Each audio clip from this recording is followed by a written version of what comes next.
ចារួមគ្នាបងនឹងពងងារបានស្គាល់គ្នាជានិស្ស័យរងចាំសែនយូរគូព្រេងនៅក្នុងក្តីស្រមៃបេះដូងគួចស្នេហ៍ចរណៃ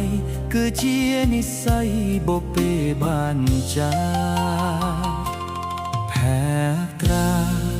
ស្រទន់មានមុនសណ្ដំអកែមឆោមយំឲ្យរៀមចាប់ចិត្តចេតនាសម្រស់ផូផង់លំពលអដូចអប្សរាប្រពៃស្មើគុណទេវតាឲ្យបងស្នេហាដកចិត្តមិនរួចចាស់បេះដូ